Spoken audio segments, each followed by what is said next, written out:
안녕하세요. 오늘 우리가 파헤쳐볼 주제는 비트코인입니다. 그리고 아주 뭐랄까 기묘한 미스테리 하나를 같이 풀어볼까 합니다. 네, 안녕하세요.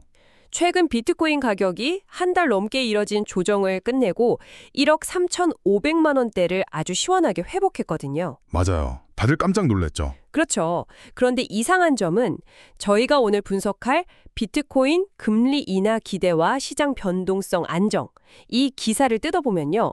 시장의 기초 체력은 그 어느 때보다 튼튼해졌다고 하는데 정작 투자자들은 왜 극단적인 공포에 떨고 있을까요? 바로 그 지점입니다. 정말 흥미로운 부분이죠. 오늘 당신을 위해서 이 이성과 감정의 거대한 불일치 속에 숨겨진 진짜 의미가 뭔지 한번 찾아보겠습니다. 보통 가격이 오르면 탐욕 지수도 따라 오르기 마련인데 이번엔 완전히 따로 놀고 있거든요. 표면적인 가격 상승 뒤에 숨겨진 여러 층의 이야기들 오늘 제대로 한번 파헤쳐보면 합니다. 좋습니다. 그럼 먼저 표면적인 현상부터 보죠. 11월 27일 오전에 업비트에서 1억 3,504만 원, 3.3%나 올랐어요. 글로벌 시세도 9만 달러를 넘었고요. 네. 근데 이게 하필 미국 추수감사절 연휴 직전, 그러니까 시장에 사람이 거의 없는 아주 한산한 때에 벌어진 일이란 말이죠. 거래가 뜸하면 가격도 조용해야 하는 거 아닌가요? 바로 그 점이 첫 번째 열쇠입니다. 카이코의 애덤 메카시 분석가가 지적했듯이 시장에 참여자가 적고 거래량이 적으면 유동성이 얇아졌다고 표현합니다. 유동성이 얇아졌다. 네, 이건 마치 물이 얇게 깔린 웅덩이 같은 상태예요. 평소 같으면 큰 파도도 견디는 깊은 바다지만 지금은 작은 조약돌 하나만 던져도 물 전체가 크게 출렁이는 거죠. 아하! 그러니까 적은 매수세만으로도 가격이 훨씬 더 크게 뛸 수 있는 그런 환경이 조성된 겁니다. 아, 시장의 맷집 자체가 약해진 타이밍에 누군가 펀치를 날린 거군요. 그런데 이게 조약돌 수준이 아니라 거의 바위를 던진 것 같은 그런 상승세였잖아요. 단순히 유동성 문제만으로는 설명이 좀 부족한데요. 맞습니다. 거기에 기름을 부은 게 바로 숏 스퀴즈 현상입니다. 숏 스퀴즈요? 네, 코인글래스 데이터를 보면 지난 24시간 동안 청산된 포지션이 무려 9,678만 달러, 우리 돈으로 1,400억 원이 넘어요. 잠깐만요. 9,678만 달러요? 근데 더 놀라운 건 청산된 포지션의 80.42%가 가격 하락에 베팅한 숏 포지션이었다고요. 바로 그겁니다. 이건 거의 시장 참여자 대다수의 예측이 완전히 박살났다는 뜻 아닌가요? 그렇죠. 시장의 분위기는 더 떨어질 것이다. 여기에 기울어 있었던 겁니다. 그런데 예상과 달리 가격이 꿈틀거리기 시작하니까 숏 포지션을 잡았던 사람들이 다급해진 거죠. 아, 손실을 막아야 하니까. 네. 더 큰 손실을 보기 전에 빌려서 팔았던 비트코인을 서둘러 다시 사서 갚아야 하니까요. 이 숏 커버링 매수세가 시장에 한꺼번에 몰리면서 안 그래도 얇았던 시장에 불을 붙인 겁니다. 결국 하락을 예상했던 투자자들이 본인들 손으로 가격을 끌어올리는 그런 아이러니가 발생한 거군요. 정확합니다. 그러니까 정리하면 거래량이 적은 얇은 시장이라는 무대 위에서 하락에 베팅했던 사람들이 오히려 상승의 불쏘시개가 되어버린 셈이군요. 알겠습니다. 이건 단계적인 급등의 기술적인 원인으로 이해가 되는데요. 네. 근데 이런 식의 급등락은 사실 비트코인 시장의 오랜 특징이기도 하잖아요. 그런데 기사는 정반대 이야기를 하고 있어요. 비트코인의 내재 변동성은 오히려 안정적이라고요. 아니, 가격은 롤러코스터를 탔는데 시장이 안정적이라니? 이건 말이 좀 앞뒤가 안 맞는 것 같은데요? 그게 바로 현재 시장의 가장 중요한 변화를 보여주는 지점입니다. 내재 변동성이라는 게 과거에 가격이 얼마나 움직였는지를 보는 역사적 변동성하고는 개념이 좀 달라요. 어떻게 다른가요? 이건 옵션 가격에 녹아있는, 그러니까 시장의 큰 선들이 미래에 가격이 얼마나 흔들릴 것 같은지를 예측하는 수치예요. 아하, 그러니까 실제로 배가 얼마나 흔들렸는지가 아니라 노련한 항해사들이 앞으로 파도가 얼마나 칠 거라고 예상하고 있는지를 보여주는 그런 지표라는 거군요. 정확합니다. 실제 가격은 급등했지만 시장에 큰 자금을 굴리는 기관 투자자들의 예측은 의외로 이 정도는 예상 범위 아니다 라며 차분했다는 거죠. 엠버데이터의 그레그 마가듀 총괄은 이걸 시장의 성숙이라고 표현합니다. 시장이 성숙해졌다. 사실 이 말은 가격이 하락할 때마다 나오는 일종의 뭐랄까 방어적인 수사처럼 들리기도 하거든요. 과거에도 비슷한 분석이 있었는데 이번에는 정말 다르다고 볼 수 있는 결정적인 근거가 있을까요? 아주 날카로운 질문입니다. 실제로 이번에는 구조적인 근거들이 꽤 명확합니다. 마가디 총괄이 꼽은 세 가지 이유가 있는데요. 네, 그게 뭔가요? 첫째, 투자자층이 완전히 달라졌습니다. 과거처럼 소수의 고래들이 시장을 마음대로 흔드는 게 아니라 수많은 개인, 기관, ETF 등 다양한 플레이어들이 참여하면서 서로를 견제하고 균형을 맞추고 있다는 거죠. 아, 한 사람의 힘으로 시장 방향을 바꾸기 어려워졌다. 그렇죠. 둘째는 위험관리 수단의 발달입니다. 예전에는 그냥 오르냐 내리냐에 말 그대로 기도하는 수밖에 없었다면 이제는 옵션 같은 파생 상품을 통해 위험을 관리하는 게 보편화됐어요. 예를 들면 어떤 것들이 있죠? 예를 들어 ETF 투자자들은 하락에 대비해서 풋옵션을 사두거나 아니면 상승분 일부를 포기하는 대신 꾸준한 이자 같은 수익을 얻는 커버드 콜 전략을 사용합니다. 아, 이런 정교한 장치들이 시장의 극단적인 쏠림을 막아주는 일종의 완충제 역할을 하는 겁니다. 그렇군요. 그리고 마지막 세 번째는 시장의 규모 자체가 커지면서 외부 충격을 흡수하는 맷집이 강해졌다는 분석이고요. 정리하자면 시장에 다양한 선수들이 들어왔고 각자 안전장치를 단단히 착용하고 있으며 경기장 자체도 넓어져서 예전처럼 쉽게 넘어지지 않는다는 거네요. 맞습니다. 시그널 플러스의 어거스틴 판 파트너는 여기에 중요한 관점 하나를 더합니다. 어떤 거죠? 바로 비트코인 현물 ETF나 디지털 자산 신탁, DAT 같은 장기 보유자들의 역할입니다. 이들은 단기 시세에 일희일비하지 않고 꾸준히 비트코인을 사모으거든요. 아, 꾸준한 매수세가 있다는 거군요. 네, 이들의 꾸준한 매수세가 시장의 바닥을 단단하게 다져주면서 변동성 자체를 억제하는 효과를 내고 있다는 분석입니다. 흥미롭네요. 심지어 기관들은 최근 하락장에서 변동성 매도 전략으로 수익을 냈다고 하던데 이건 또 뭔가요? 그게 바로 시장이 얼마나 고도화됐는지를 보여주는 대목입니다. 변동성 매도 전략은 쉽게 말해서 앞으로 시장이 크게 움직이지 않을 것이다에 베팅하는 거예요. 아, 안정성에 베팅하는 거군요. 네. 기관들은 이런 전략으로 하락장에서도 수익을 내고 또 이들의 포지션 자체가 시장에 더 크게 흔들리는 걸 막는 댐 역할을 하는 겁니다. 과거에는 상상하기 어려웠던 정교한 플레이가 벌어지고 있는 거죠. 알겠습니다. 시장의 내부 체력, 그러니까 구조적인 측면에서 훨씬 단단해지고 있다는 건 충분히 이해가 됩니다. 그런데 아무리 내부 체력이 좋아도 외부 환경, 예를 들어 미국 금리 같은 거대한 파도가 덮치면 속수무책 아닌가요? 그쪽 상황은 어떤가요? 바로 그 외부 환경이 지금 시장의 가장 강력한 순풍이 되어주고 있습니다. 순풍이요? 네, 기사를 보면 미국 연준이 12월에 금리를 인하할 거라는 시장의 기대가 불과 일주일 전 30% 수준에서 지금은 80%까지 치솟았어요. 이 숫자 하나가 시장의 분위기를 완전히 바꿔놓고 있습니다. 금리 인하가 왜 비트코인에 좋은 소식인 거죠? 금리가 낮아지면 예금이나 채권 같은 안전자산의 매력이 뚝 떨어지죠. 이자가 거의 없으니까요. 그렇죠. 그럼 그 돈들이 가만히 있지 않고 더 높은 수익을 기대할 수 있는 곳으로 움직이기 시작합니다.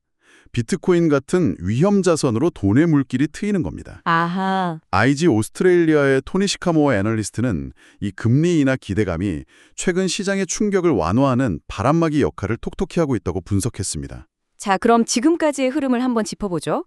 단기적으로는 거래량이 적은 틈을 타서 숏스퀴즈가 가격을 밀어 올렸고 그 밑바탕에는 ETF와 기관들 덕분에 훨씬 성숙해진 시장의 구조적 안정성이 깔려 있습니다. 네, 맞습니다. 거기에 금리 인하 기대감이라는 외부의 홍풍까지 불어주고 있고요. 이렇게 보면 모든 퍼즐 조각이 상승을 가리키는 것 같은데요. 그런데 바로 그 지점에서 우리가 처음 던졌던 그 미스터리가 다시 등장합니다. 어떤 거죠? 이 모든 긍정적인 데이터와 분석에도 불구하고 시장 참여자들의 마음은 정반대 방향을 향하고 있다는 거죠. 아니, 그건 말이 안 되는데요. 가격은 1억 3,500을 찍었고 시장은 성숙해졌고 곧 금리도 내릴 것 같다는데 대체 뭐가 무섭다는 거죠? 얼터너티브에서 집계하는 공포 탐욕 지수를 보면 명확해집니다. 이 기사가 나왔을 때 지수가 15점이었어요. 15점이요? 네, 이건 극단적 공포 단계입니다. 0에 가까울수록 공포, 100에 가까울수록 탐욕인데 15점이면 투자 심리가 거의 얼어붙어 있다는 뜻입니다. 와, 심지어 그 전날 20점보다도 더 떨어진 수치예요. 이건 정말 충격적이네요. 데이터가 가리키는 방향과 사람들의 감정이 완전히 반대로 가고 있다는 거잖아요. 보통은 가격이 오르면 다들 환호하면서 가즈와를 외치지 않나요? 이 엄청난 괴리는 대체 어떻게 해석해야 할까요? 바로 그게 현재 시장을 이해하는 가장 중요한 질문일 겁니다. 시장의 이성은 낙관적인 미래를 그리고 있는데 투자자 집단의 감정은 왜 여전히 과거의 트라우마에서 벗어나지 못하고 있는지 그 간극에 대한 고민이 필요한 시점이죠. 오늘 분석 정말 흥미롭습니다. 당신을 위해 마지막으로 정리해 보겠습니다. 최근 비트코인 가격 상승의 방아쇠는 연휴의 얇은 유동성과 숏스퀴즈라는 기술적 요인이 땡겼습니다. 네, 단기적인 요인이었죠. 하지만 그 이면에는 ETF와 기관 투자자들이 만들어낸 시장의 구조적 성숙이라는 단단한 지지대가 있었습니다. 여기에 연준의 금리 인하 기대감이라는 거시경제의 순풍까지 불어왔고요. 하지만 우리가 마지막에 확인한 것처럼 이 모든 긍정적인 데이터와 시장 참여자들의 실제 심리 사이에는 아주 깊은 골이 패여 있습니다. 그렇죠. 가격은 오르지만 마음은 극단적 공포에 갇혀있는 이 역설적인 상황. 이것이야말로 지금 시장의 진짜 얼굴일지도 모릅니다. 바로 이 지점이 오늘 분석을 마무리하며 당신에게 중요한 질문 하나를 던져줍니다. 시장의 구조적 안정성과 거시경제의 긍정적 흐름이라는 데이터의 이성과 대다수 투자자들이 느끼는 극단적 공포라는 감정이 정면으로 충돌할 때 진짜 기회는 어디에 있을까요? 아주 근본적인 질문이네요. 다수가 느끼는 공포를 따라 몸을 사려야 할까요? 아니면 우리가 오늘 함께 분석한 새로운 시장의 체력을 믿고 다른 선택을 해야 할까요? 다음 분석 전까지 한번 깊이 생각해 볼 만한 질문인 것 같습니다. 오늘 저희가 좀 파헤쳐 볼 자료는 월스트리트의 거물, JP모건의 미국 금리 예측에 대한 기사예요. 갑자기 입장을 180도 바꿨다는 소식인데 이게 시장에서는 뭐랄까 꽤 충격적으로 받아들여지고 있거든요. 그렇죠. 이게 그냥 예측 하나가 바뀌었다 이런 수준이 아니라 시장의 심리 자체를 흔들 수 있는 사건이니까요. 바로 그 지점입니다. 그래서 오늘 저희 목표는 이 짧은 기사 하나를 가지고 단순히 예측이 바뀌었다는 사실 너머에 더 큰 그림을 그려보는 거예요. 대체 무엇이 이런 갑작스러운 변화를 만들었는지, 또 이게 앞으로 뭘 의미하는지 보내주신 자료 보면서 한번 깊이 들어가 보죠. 네, 좋습니다. 그럼 첫 질문은 이거예요. 불과 일주일 전만 해도 금리 동결을 거의 확신하던 JP모건이 어떻게 갑자기 12월 금리 인하라는 정반대 카드를 꺼내게 된 걸까요? 아주 중요한 시작점이에요. 이런 거대 투자은행이 공식 전망을 바꾼다는 건 단순한 의견 수정이 아니거든요. 시장 전체에 우리가 지금 보는 판이 바뀌었다. 이렇게 선언하는 거나 마찬가지예요. 아, 선언이군요. 네. 특히나 이게 전 세계 경제의 수도꼭지를 쥐고 있는 미국 연준의 금리 결정에 대한 예측이라서 그 파장이 훨씬 더 클 수밖에 없죠. 그럼 본격적으로 한번 들어가 보죠. 기사의 핵심 내용은 아주 명확해요. JP모건이 12월에 연준이 금리를 내릴 거다 이렇게 본다는 거잖아요. 맞습니다. 근데 정말 이상한 건 바로 지난주에 나온 9월 고용 보고서만 해도 엄청나게 뜨거웠잖아요. 네, 예상보다 훨씬 높였죠. 일자리가 너무 많이 늘어서 JP모건도 그걸 보고 이 정도면 금리 내릴 일은 없겠다, 동결이다 이랬단 말이죠. 그게 합리적인 판단이었죠, 그때는. 고용이 이렇게 탄탄하면 경제가 강하다는 신호니까 굳이 금리를 내려서 경기를 부양할 필요가 없다고 보는 게 상식적이었어요. 그렇죠. 그게 불과 일주일 전이었는데 기사를 보면 이제는 다음 달 12월 그리고 내년 1월 연달아 두 번에 걸쳐서 0.25%포인트씩 내릴 거라고 아주 구체적으로 전망하고 있어요. 네, 시점까지 딱 찍어서. 아니 일주일 만에 경제 펀더멘털이 그렇게 바뀔 리가 없는데 전 이 부분이 정말 이해가 안 가요. 그 뜨거웠던 고용 데이터는 그냥 뭐 없었던 일이 되는 건가요? 바로 그 지점이 이번 사태의 핵심이에요. 속도. 일주일이라는 이 짧은 시간 안에 예측을 완전히 뒤집었다는 건요. 그 사이에 기존의 그 뜨거운 고용 데이터라는 과거를 압도할 만큼 강력한 미래에 대한 단서가 나타났다는 뜻이거든요. 아, 새로운 단서. 네. 기사는 그 단서가 바로 연준 주요 관계자들의 발언이었다고 명확히 지목하고 있죠. 아, 여기서부터 정말 흥미로워지네요. 그러니까 숫자로 딱 찍히는 경제 데이터가 아니라 몇몇 사람의 말 때문에 월스트리트 최대 은행이 공식 전망을 바꿨다는 거잖아요. 바로 그겁니다. 기사에서는 특히 뉴욕 연방준비은행 총재인 존 윌리엄스의 발언을 콕 집어서 언급하고 있고요. 솔직히 좀 우려한데요. 아무리 연준 총재라지만 한 사람의 말이 그렇게 강력한 고용 보고서보다 더 중요하게 취급될 수 있는 건가요? 그게 바로 시장의 생리죠. 때로는 숫자보다 사람의 의도를 읽는 게 더 중요할 때가 있거든요. 의도요. 네. 특히 그 사람이 연준 권력의 핵심에 있는 인물이라면요. 존 윌리엄스 뉴욕 연은 총재는 그냥 여러 지역 여는 총재 중 한 명이 아니에요. 연준의 통화 정책을 결정하는 연방공개시장위원회, 즉 FOMC의 부회장이자 연준 의장과 함께 유일하게 영구적인 투표권을 가진 인물입니다. 아, 다른 지역 총재들은 돌아가면서 투표권을 갖는데 뉴욕 연 총재는 언제나 투표권을 행사하는 핵심 멤버라는 거군요. 정확합니다. 사실상 연준 내 서열 2, 3위라고 봐야죠. 그렇군요. 그래서 그의 발언은 단순한 개인 의견이 아니라 연준 지도부의 생각을 엿볼 수 있는 가장 중요한 창문으로 여겨져요. 시장은 이걸 신호로 해석하는 거고요. 과거의 숫자보다 미래의 말에 베팅했다 이런 거네요. 그렇죠. JP모건은 지난주에 발표된 그 뜨거운 고용 데이터라는 결과보다 앞으로 정책을 이렇게 끌고 가겠다는 연준의 의지가 더 중요하다고 판단을 내린 겁니다. 와, 이쯤 되니까 갑자기 앨런 그린스펀 시절이 생각나는데요. 하하, 페드스픽 말씀이시죠? 네, 시장이 그의 말 한마디, 심지어 들고 있는 서류 가방 두께까지 해석하면서 연준 의중을 읽으려고 했던 그 시대 말이에요. 다시 그런 느낌이 드는데요. 아주 적절한 비유입니다. 실제로 시장은 불확실성에 커질수록 정책 결정자의 입에 더 매달리는 경향이 있어요. JP모건 수석 이코노미스트인 마이클 페롤리가 고객에게 보낸 노트에 다음 FOMC 회의가 여전히 아슬아슬한 결정, 즉 클로즈 콜이지만 아, 크로스콜. 네, 최근 연준 관계자들의 발언이 금리 인하 쪽으로 무게를 싣는다. 꽃은 대목이 바로 그걸 보여주죠. 그 close call이라는 표현이 정말 많은 걸 담고 있는 것 같아요. 이게 우리가 100% 확신한다. 이게 아니라 우리도 긴가민가 하지만 굳이 한쪽에 골라면 이쪽이다. 뭐 이런 뉘앙스잖아요. 맞아요. 절대적인 확신에서 나온 예측이 아니라는 걸 스스로 인정하는 거죠. 그만큼 연준 내부에서도 의견이 팽팽하게 갈리고 있다는 뜻일 수도 있겠고요. 그럴 수 있습니다. 하지만 중요한 건 그럼에도 불구하고 그 미세한 균형추가 인하 쪽으로 기울었다고 판단했다는 사실이에요. 그리고 그 판단의 근거가 바로 연준 인사들의 발언이었던 거고요. 그렇군요. 근데 여기서 한 걸음 더 들어가 보면 이런 현상이 시장에 또 다른 위험을 만들 수도 있어요. 어떤 위험을 말씀하시는 거죠? 모두가 연준의 말만 쳐다보게 되면 시장은 경제의 본질적인 건강 상태를 보기보다 연준의 커뮤니케이션 능력에 좌우되는 굉장히 불안정한 상태가 될 수 있다는 거죠. 아, 만약 시장이 연준의 말을 오해하거나 연준이 말을 실수하기라도 하면 어떻게 될까요? 시장 전체가 엄청난 변동성에 휩싸일 수 있는 겁니다. 경제 데이터는 거짓말을 안 하지만 사람은 얼마든지 오해를 부를 수 있잖아요. 와, 생각지도 못한 부분이네요. 이건 경제 분석의 영역이 아니라 거의 심리 분석, 언어학의 영역으로 넘어가 버리는군요. 그렇죠. 그런데 JP모건이 이렇게 움직였다고 해서 모든 은행이 다 똑같이 생각하는 건 아니지 않나요? 혹시 다른 의견을 내는 곳도 있나요? 물론이죠. 바로 그게 시장을 더 흥미롭게 만드는 지점이에요. 예를 들어 골드만삭스 같은 경우는 여전히 금리 동결 입장을 고수하고 있어요. 아, 골드만삭스는요? 네, 그들은 JP모건과 똑같은 고용 보고서를 받고 똑같은 존 윌리엄스의 발언을 들었지만 해석이 다른 거죠. 어째서죠?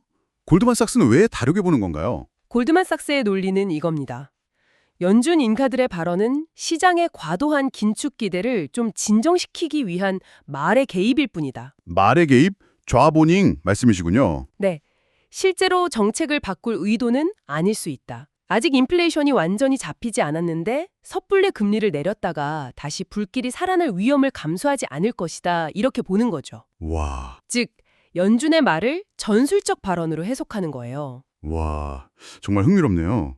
JP모건은 연준의 말을 진심으로, 골드만삭스는 전술로 해석하고 있는 거군요. 바로 그거죠. 같은 현상을 보고도 이렇게 다른 결론이 나올 수 있다니 결국 투자자들은 누구의 해석이 맞을지 선택해야 하는 상황에 놓인 셈이네요. 바로 그겁니다. 그래서 JP모건의 예측 변화가 중요한 거예요. 시장의 다수 의견이었던 동결에 처음으로 균열을 낸 매우 상징적인 사건이니까요. 이제 시장은 혹시 정말 금리를 내릴 수도 있겠다는 기대를 품기 시작할 거고 이런 기대 자체가 금융시장 가격에 영향을 미치기 시작하죠. 아, 기대감만으로도 시작이 움직이니까. 그렇죠. 주식시장은 유동성이 풀릴 거라는 기대감에 먼저 오를 수 있고 달러 가치는 떨어질 수 있죠. 그렇군요. 결국 JP모건의 예측은 단순한 전망이 아니라 시장의 기대를 바꾸는 일종의 자기 실현적 예언의 첫 단추가 될 수도 있다는 거네요. 다음 FOMC 회의가 12월 9일하고 10일이라고 하는데 정말 전 세계의 눈과 귀가 그곳으로 쏠리겠어요. 맞습니다. 만약 JP모건의 예측대로 12월에 금리 인하가 단행된다면 그건 지난 몇 년간 이어진 고강도 긴축 사이클의 공식적인 종료를 알리는 신호탄이 될 겁니다. 새로운 사이클의 시작이군요. 네, 새로운 완화 사이클의 시작을 알리는 역사적인 순간이 되는 거죠. 우리 삶의 모든 영역, 부동산, 주식, 환율, 기업 실적에 이르기까지 엄청난 파급 효과를 가져올 거고요. 자, 그럼 오늘 나눈 이야기들을 종합해보면 이 기사가 던지는 메시지는 생각보다 훨씬 더 복잡하고 다층적이네요. 처음에는 단순히 JP모건이 예측을 바꿨다. 여기서 시작했지만 파고들수록 데이터와 말의 전쟁, 월스트리트 건물들의 서로 다른 해석, 그리고 시장의 심리가 어떻게 움직이는가에 대한 깊은 통찰까지 얻을 수 있었어요. 아주 정확한 정리입니다. 딱딱한 숫자로 된 경제 데이터를 분석하는 시대를 지나서 이제는 정책 결정자들의 말에 담긴 뉘앙스와 의도를 읽어내는 그런 심내전의 시대로 넘어가고 있다는 걸 보여주는 상징적인 사건이죠. 오늘 보내주신 기사 한 장으로 정말 많은 걸 배웠네요.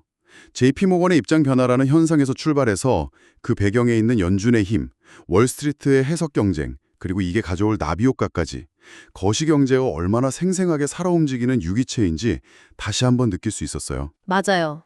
그런데 여기서 우리가 마지막으로 스스로에게 던져봐야 할 질문이 하나 있어요. 네, 지금까지 우리는 JP모건의 시선, 골드만삭스의 시선을 따라가면서 왜 그들은 다르게 해석할까에 집중했잖아요. 네, 그랬죠. 그렇다면 이 모든 논쟁의 근원에 있는 주체, 즉 연준의 시선으로 돌아가서 이런 질문을 던져보는 건 어떨까요? 연준 관계자들은 대체 무엇을 받기에 구주 시장의 금리 인하라는 미묘한 신호를 보내기 시작했을까? 아, 그게 핵심이네요. 우리는 JP모건의 시선이 왜 바뀌었는지만 궁금해했는데 그 시선을 바꾸게 만든 연준은 대체 뭘 보고 있었느냐는 질문이군요. 바로 그거예요.